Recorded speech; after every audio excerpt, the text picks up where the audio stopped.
Hello, and welcome back to my channel, and welcome to another video. If you are new to this channel, my name is Frank Zhu, and I'm a college professor teaching sociology, history, and philosophy. I'm also an award-winning landscape photographer.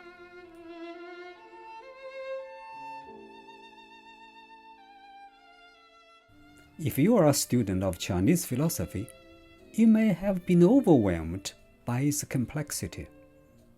It spans over 2,500 years, and it covers everything from how to govern a nation, to how to behave as an individual, and to how to find inner peace.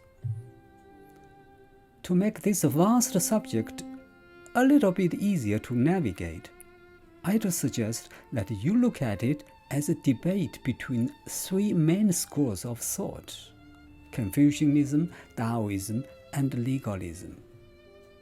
Each school offered a completely different recipe for how to govern a nation and how an individual should live.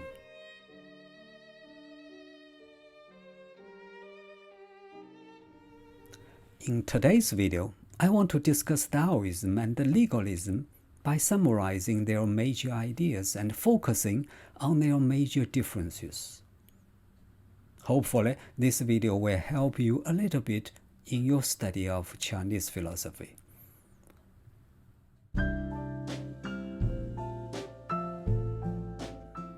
It is generally believed that Daoism was founded by Lao Tzu, who wrote the famous book Dao De Jing in the 6th century BCE. The central concept of Daoism is the Tao, which can roughly be translated into English as path or the way. According to Taoists, the Tao does nothing, yet it accomplishes everything. It regulates natural processes and nourishes balance in the universe. It embodies the harmony of opposites. Such harmony exists between yin and yang, which are opposing but mutually complementary principles of the universe.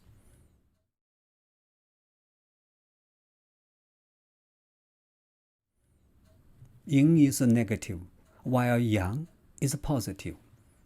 Yin is passive, yang active. Yin is cold, yang hot. Yin is female, yang male. The Tao embodies the cooperation and harmony of these opposites. There would be no love without hate, no light without dark, no male without female. The natural cycle of change in the universe is a product of their continual interplay. The concept of yin and yang in Taoism is best represented by this symbol. Yin is the dark-colored portion of the symbol and represents the female, passive, earthly, and cool aspects of the universe. Yang is the light-colored portion of the symbol and represents the male, active, light, and heavenly aspects of the universe. It is the same with the human society. Everything is and must be in perfect balance.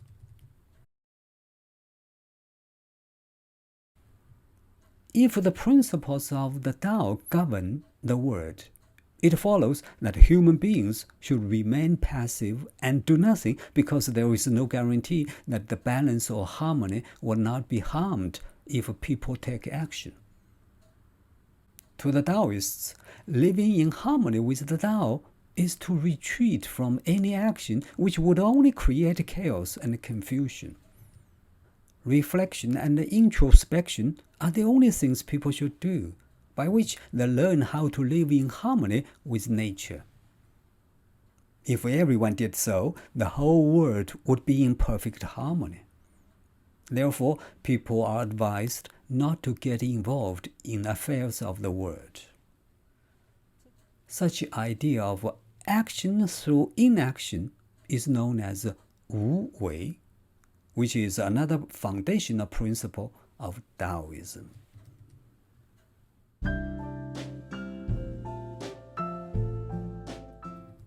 As a school of philosophical thinking, legalism was more about government than about individual life. It was quickly accepted as a political ideology by the rulers of the Qin dynasty, which ruled China for a short period of time in the 3rd century BCE. Prominent legalist philosophers were promoted to high-level government official positions, and legalist policies were implemented. As a matter of fact, the law and order brought by the Qin dynasty were successful experiments of legalism.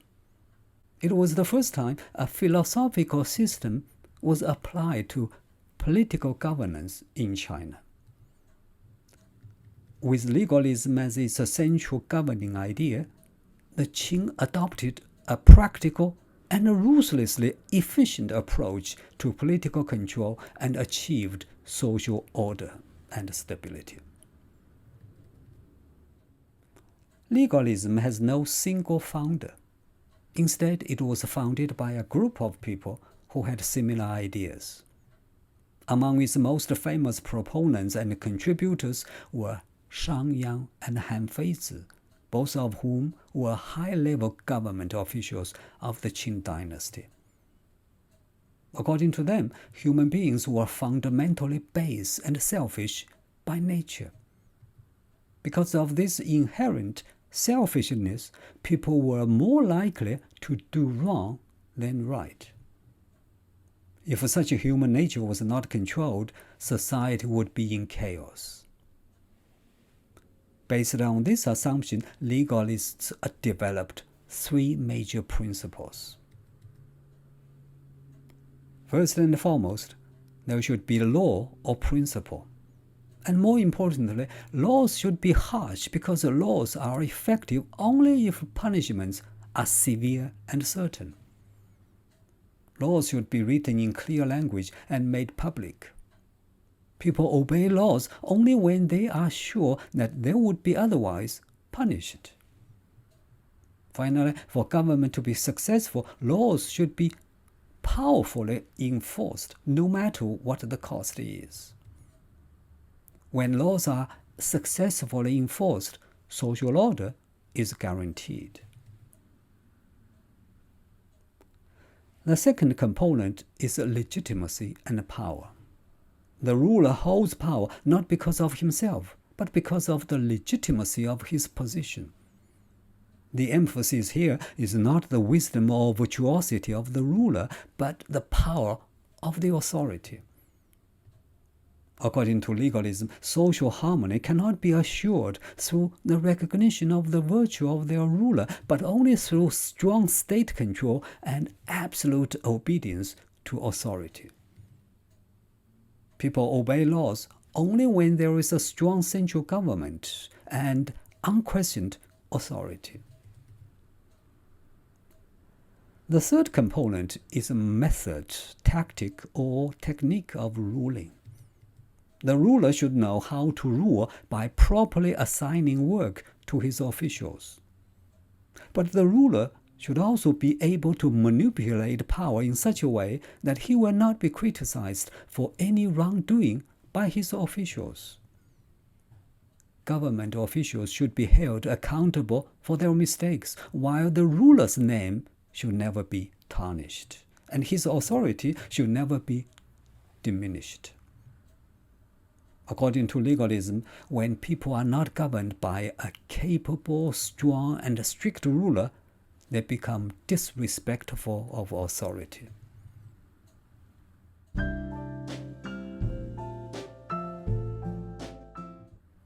As I said earlier, legalism is more about government than about individual behavior. For this reason, legalism was adopted as a political ideology during the Qing dynasty, which was the first unified imperial dynasty in Chinese history. To a large degree, legalism played an essential role not only in the unification of China, but also in bringing about peace and stability during the Qing dynasty. In this light, legalism was a success. But in the long course of Chinese history, the legalist principles of government were far from popular. Few political leaders or philosophers have openly associated themselves with the legalist school. This is mainly because the brutal implementation of legalist policy by the authoritarian Qing rulers quickly led to the collapse of the Qing dynasty. It is also because the legalist philosophy lost its appeal and credibility due to its advocacy for brutality. An example of its brutality is the fact that hundreds of Confucius scholars were buried alive, and thousands of Confucius books were burned during the Qing dynasty, simply because Confucianism was different from legalism, which was the official ideology. Daoism, on the other hand, has been far more influential than legalism in Chinese history.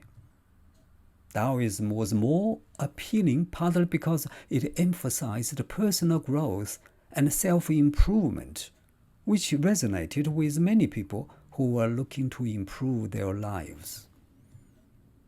It was also because Daoism was concerned with both the physical and the spiritual aspects of human existence, which appealed to those who were looking for comprehensive understanding of the world around them. Incidentally, Daoism is considered by some people as a religion because of its spiritual aspect, although I personally hold the view that Daoism is not a religion. Daoism contains nothing supernatural. There are some specific differences between Daoism and legalism. First, while legalists view human beings as evil and selfish by nature, Daoists regard humans as just a part of nature, no better than anything else.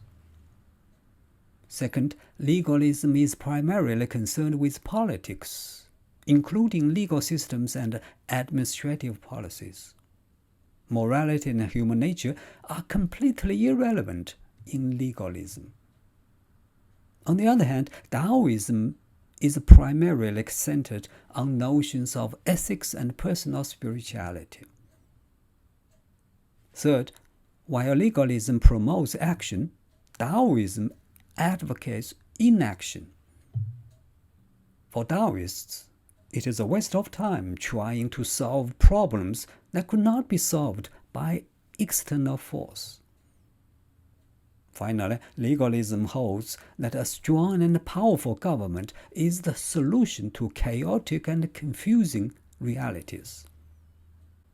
However, Daoism assumes that too much government, even good government, can only cause problems. As Laozi put it, govern a large state as you would cook small fish. Do not stir too much.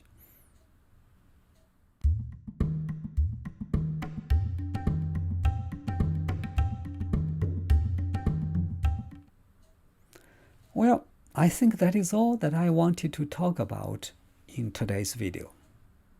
As always, thank you so much for watching, and hopefully I'll see you in the next video.